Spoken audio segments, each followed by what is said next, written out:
এখন সবকিছু ম্যানেজমেন্ট চলছে, তাই কাজটা কতদিন ধরে হবে আর কতদিনে শেষ হবে সেটা আমাদের হুমায়ুন সিং নিজে মুখে বলেছে। হ্যালো বন্ধুরা, সবাই কেমন আছো? আশা করি ভালো আছো। তোমাদের ভালোবাসায় আমি অনেক ভালো আছি। তা তোমরা অনেকেই জানতে চাইছো যে বাবরি মসজিদের কাজ কবে স্টার্ট হবে, আর কিছু কিছু মানুষে ফেক ভিডিও দিচ্ছে, বলছে কাজ হয়ে গেছে। কিন্তু আমি তোমাদেরকে আজ সত্যটাই জানাবো।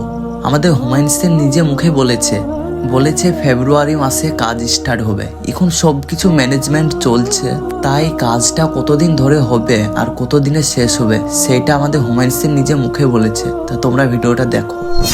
আপনি যে কোটার ঘোষণা করেছেন, যদি আপনার লক্ষ্যে স্থির থাকেন, ইনশাআল্লাহ কেউ ছেড়ে দেবে না। আপনি ইনশাল্লাহ, আপনাকে বললাম ওটা একবারে 4 বছরের মধ্যে 2030 সালের মধ্যে সবটা করে দেব। ইনশাআল্লাহ কতদিন লাগবে না।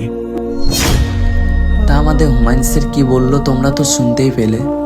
তা তোমরা সবাই দোয়া করো যেন হুমায়ুন সিং এখানে খুব শীঘ্রই কাজটা স্টার্ট করতে পারে। আর একটা কথা তোমাদেরকে বলি, এই যে বলছে না কাজ স্টার্ট হয়ে গিয়েছে, কাজ বলতে গেলে একটা বাথরুম করছে। এই যে বাইরেকার যেসব মানুষ কিনা আসছে, তা আশেপাশে কোনো বাথরুম নেই, তাই ওখানে বাথরুমের কাজটা স্টার্ট হয়েছে। তা আজকের ভিডিও বন্ধুরা এখানেই শেষ করলাম। তা সবাই ভালো থাকো, সুস্থ থাকো, দেখা হচ্ছে নেক্সট ভিডিওতে। আল্লাহ হাফেজ।